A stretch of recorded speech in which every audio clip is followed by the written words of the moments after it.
Hey YouTube, what's up? It's Lauren. Welcome to Lauren Love Lux. I am back with another video. A lot of you guys have been asking me questions about like Brazilian wax.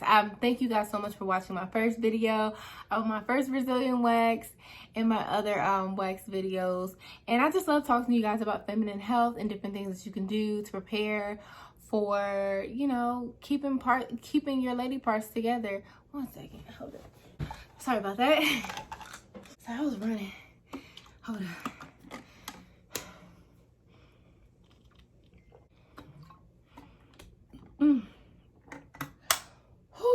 on. I got a lot of questions about the waxing, just overall feminine health. I love doing these feminine health videos for you guys. I appreciate every single person that watches, everybody that you know, subscribe to my channel. Be sure to subscribe to my channel to get more videos like this, and let me know exactly what you guys want to see. So when it comes to getting a wax, there's steps that you have to do in order to prepare for a wax. Just everyday things that I'm just gonna go over with you guys. So if you want to see that, keep on watching. So for me, I got a wax one time for my birthday a couple months back, and I have a video on that as well. I'll like link it up here or in the description. So my first wax video, I got a wax, you know, just because I'm like, why not get a wax? I'm of age, do it. But when I got the wax, I was like, okay, this is cool, but like I didn't realize like how long like hair did not grow back. Like everything was just smooth. Like it's never been that smooth. Even with like, I just got a wax recently and it's not even the same as like, I used to say like Nair was the same. It's not. It's so much better. It is an expensive habit, like as far as, and like I really wouldn't recommend you doing it at home. I mean, you can, but at your own discretion. Me, I know I'm not built like that. I'm not a thug in that way. I can do my underarms or my legs, but I cannot, no, down there, I can't do it myself. So, I just want to go over a couple of things that can help you prepare for it. So first and foremost, I want you to, when you're choosing a wax lady, be sure it's somebody that you're comfortable with.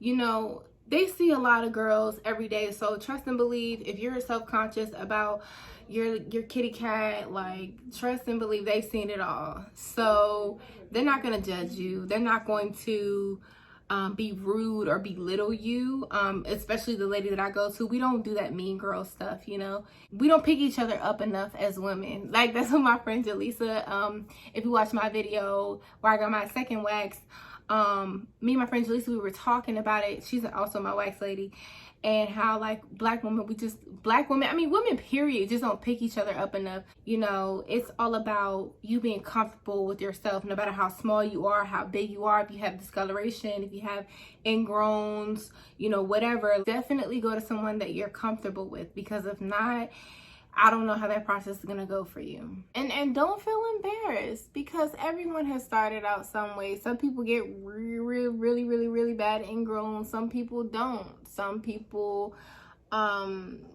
naturally have clear skin. I'm not that person. Like I have body acne, I have facial acne, I go through things all the time.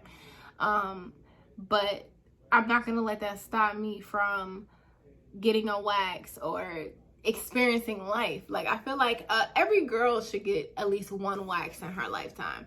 Some people are like, say it's so excruciating pain. I honestly, for me, maybe I have a higher pain tolerance, but it's not that bad. Make sure that your hair is long enough. I know you're like, do I gotta go full wolf? Yeah, you do. You got to be wolfing it down there. You gotta have like, at least they say it's about a strand. It's like the piece of rice, like a little grain of rice. That's how long your hair should be. For me, I just grow it out for at least like a month and a half, or something of that nature. You know, whenever I feel like it's getting to that point is when, you know, waxing is good. And since waxing is a form of exfoliation, you still have to wax. I mean, you still have to exfoliate, you know, in between waxes. So I'm going to show you guys a few products and stuff that I use down there so I can prepare for a wax. So first product that I use, which is my wash, these are products that I use every day. So the first product I use, which is on my outside and inside, is my Love Wellness pH Balance Cleanser. This cleanser right here has been the best cleanser. I haven't tried the honey pot just yet, but this has been the best cleanser. This is better than like Dove soap, because if you really think about it, and all the products and all the ingredients and stuff, Dove kind of leaves like a coat on your skin. I used to use Dove, and then I would get like, I don't know, like my skin just wasn't feeling it anymore. Maybe it was different in like the 90s, like when I was baby, but Dove is just, it's not the same. So I don't really use Dove soap on my, I use it kind of like a body wash, but I mix it with things. I'm getting to that, okay? So, but down there, I just use this pH Balance Cleanser, and it just has aloe vera juice in it. And it's very, it's pH balanced to the pH balance in your vagina. So it won't disrupt, it won't bother anything. Like, I promise you, I go from the front to the back, okay? All of that. And I don't use, sometimes I use a washcloth, but mainly I just use my hands. And when I get in the shower, because I know that I'm sensitive down there, that's the first thing I wash. Like, that's it. This is the first thing that I wash, is like my V. So after this, when you're in the shower, I use like exfoliating gloves. These exfoliating gloves are your best friend down there. Like, you literally just put them on and just scrub down the sides like this, like get all around the outside. Do not use these on the inner, like on the inner lips. Don't do that. Don't do that. Just use them on the outside. And I exfoliate. I use these like every day. So, and that prevents ingrowns, and that prevents like discoloration. Like, if you want to lighten it up down there, I have a product for that too. Just give me a second. But definitely exfoliating. Now, don't get me wrong, some people use like these sugar scrubs and stuff. I use this for my body, but I don't use this down there because I don't know, it's just it has a lot of fragrance in it, and I just don't want anything to get too close and throw off my balance. So this is mainly I would use this kind of on the higher region, and I kind of like hold it like, oh my god, I'm trying to like, okay, don't make fun, I got shorts on, I'm in the house. So, but when I do use like a scrub or something that may throw it, like when I scrub with it, I barely use it. I usually use my exfoliating gloves. If for whatever reason I don't have my exfoliating gloves, then I will use the sugar scrub here. But I like to just, I usually make my own too. I use like a little bit of turmeric sometimes. Anyway, hold on. So this is what I do when I use that. I scrub, and then like when it's like the upper part, I'll like kind of like prevent the water from going to like where the lips is at. So like this is your upper region and this is your lips, right? I'll exfoliate here and on the sides, but when it gets close to this little thing right here, I don't even like to get close to that. But I just go all around, because mainly when you get another reason why you could be having ingrowns and stuff is because of like when you wear tight underwear. Like, you're not supposed to wear tight underwear with a lot of dyes. You're supposed to wear actually white cotton underwear. Just sometimes just go commando, go free ball, whatever. I mean, we don't got balls, but like, you know, just let it breathe. Like, maxi dresses is your friend. Let it breathe. Don't wear nothing under it. And that's how you can, because when you have ingrowns and when you have like pimples or whatever down there, it's a sign that like it needs to breathe in a sense. Like, it's suffocating. The hair can't grow if you're not, you know, allowing your skin to breathe. So I use that. And with the exfoliating gloves, now hear me out, this does not go in your lips anywhere, like just on the top. This is all top stuff, right up here, not near the lips, not no. This is on the top. And this is great to use on your behind, because you don't want to be going to the wax lady.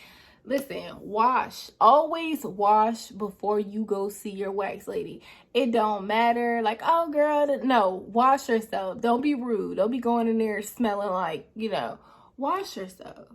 So this Castile soap, I wouldn't use that in my vagina, but definitely, because when you get a Brazilian, it goes from the front to the back. So you're getting the hairs in your crack, all of that, all the hair's gone. All of it. Every single piece. So I use this to kind of to clean, and it kind of gives you like a little tingle. It's really cool. Don't get this in your vagina. Do not get this nowhere. Please don't do that. Please do not do that. And then when I get out of the shower, every day I use mainly at night though, I use this PFV Vanish Chroma Bright. Let me see if I can. It's a little bright. I use this Chroma Bright, this PFV Vanish Chroma Bright, and it is so great for ingrowns, for discoloration and all that shit. Is it expensive? Yes. I still have a lot of it, and I've had this for a few months. It comes like with a little thing. You see how it's like kind of wet right there? It comes like this little liquid. It has like, it doesn't have like a bad smell. It smells like almost like an aftershave kind of thing. But it doesn't have, I don't think it has any fragrance in it. Let me see. No, it's just salicylic acid, glycolic acid, lactic acid, what is it? Something bark oil. This is cinnamon. I don't know. It has a lot of stuff in it. But this definitely helps. If you have ingrowns, you just put it on like the edges at night. You just put this on there. If you deal with KP, again, exfoliation is key if you're dealing with that. If you have, what does KP stand for? I forgot. I'm just going to put it like right here. If you have KP, if you suffer from strawberry legs, whatever, it's just because you're not exfoliating enough. And when you exfoliate, you do have to moisturize still. So for me, after I use most of these products, now this I put on a good amount, and I just let it air dry. Let it dry. You don't want to leave this on and like put underwear on like directly after. Like, no, just let it dry, let it dry, let it dry.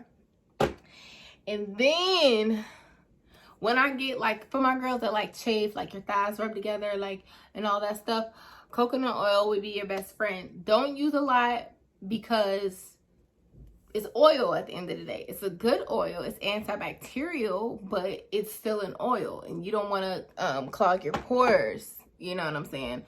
So I would say just to, when you're preparing for a wax, make sure you've exfoliated. And exfoliation actually helps with giving you such a clean wax. Like, exfoliating loosens the hair follicles, so you'll get the smoothness. Like, exfoliation is key if you want the smooth, no bumps, no nothing. Like, you have to exfoliate daily. This I will say, this can get a little funny because it is like a glycolic acid, so I wouldn't use this every single day, but when first using it, I would use it like maybe like twice a week, and then until you build up your tolerance to it, because it won't the way you'll know that you are using it too often is if it starts stinging. Then kind of, slow back, like chill out on it a little bit. But it definitely helps though. So I would definitely recommend, if you don't get anything else, get the PFB Vanish and some exfoliating gloves. Deadass. So when it comes to after you're done, waxing or whatever, aftercare is, do not use this. Do not use this straight after a wax. Like, wait at least 24 or 48 hours. You're not supposed to have sex right after a wax. You're not supposed to go to the gym like sweating really hard down there, because your pores are open and anything can get into them. So at least for like 24 or 48 hours, just, kind of avoid sweating down there. I know it's the summertime and you can't avoid sweating, but girl, you better bring you some wipes and or some, like a little fan, like I got my little makeup fan, but I be taking my makeup fan, I be fanning down there because it's not a game, you know. You want it to look nice, you want to keep it healthy, you know, because it's summertime. You can get yeast, you can get all different types of things. And I will say that sometimes you can book your appointment on your cycle, and girls, you can still get a wax on your cycle, but I wouldn't recommend it, simply because when you get a wax on your cycle, you're more sensitive down there. So like waxing, you build a tolerance. It does hurt, but it's not excruciating pain. You're gonna live, sis. Like, you just think about the end result. Like me, I was just like, oh, it hurts, but it's gonna look good, it's gonna look beautiful. And so that's all you gotta do. But make sure that when you, after the wax, like I said, let it breathe. Don't really sweat too much. Don't put yourself in any environments where you're gonna sweat a lot for at least 48 hours. I'm sorry, at least 48. I know it's like 24 to 48, but really 48. Just to be on the safe side. I know your boyfriend want to touch it. Just keep your hands off of it. Just don't do too much down there. Like, unless you're washing, don't play with yourself. Because like I said, the pores are open, and you know, make sure, or if you have to, you know, wash your hands before touching yourself. Because I know I've seen a few videos where people talk about like how after they got a wax, they got like these red bumps and their skin was so irritated. That's mainly because they were touching, they were aggravated, they were wearing the tight lacy panties, they were doing stuff directly after, and you're not supposed to do that. Like, you really need to just let her out, let her breathe, let her, you know, flourish. Like, I wear sundresses, I wear like really loose fitting clothes. I don't even like anything tight down there as far as clothing to begin with, but I know that on a wax day, no, I just let it flow, because I want my thing to have the best results. Like, I don't want to have like and be sure to tell your waxer before you get there, like the minute that you book or before booking, you know, if you have any allergies to certain products, if you're real sensitive to fragrance, because there's different waxes that they can use on you, preferably, you know, that'll work with your skin. Then they do have the vagifacials. I haven't had one of those. I might get one, but I'm more of like a DIY. Like, I'm like, oh, let me try to do it at home first. Like, I got some Aztec clay. Let me see. But I'm just being adventurous. But if you do have a problem with ingrowns, like I have ingrowns, nobody's excluded. Like, everybody has ingrowns. But if you want to minimize them, definitely use all those products that I talked about. What else? I don't know if I'm forgetting anything. Oh yeah, and my ladies, I want to know, are y'all still taking y'all chlorophyll? I only got 2 left. I only got 2 chlorophyll left. I don't take chlorophyll every single day, but I do take it. It's not like I don't go a whole week without taking it. It's just a preference for me for smell, just keeping your body smelling good, especially now because the summertime, you be sweating. You don't want to be sweating and stinking. You want to be sweating and honestly, when you take chlorophyll, like your body, since your body scent kind of like neutralizes, it's like whatever perfume you wear, whatever like you wear, it'll like amplify it. So y'all, seriously, check that stuff out. I want to thank you guys so much for watching. If you guys have any questions, please just leave a comment below. I will respond. I respond to all my comments. If you want to DM me on Instagram, that's fine too. I respond to DMs as long as you're nice and you're honest and you're genuine and you're not coming at me on some weird stuff. But thank you again so much for watching, and I'll see y'all next time.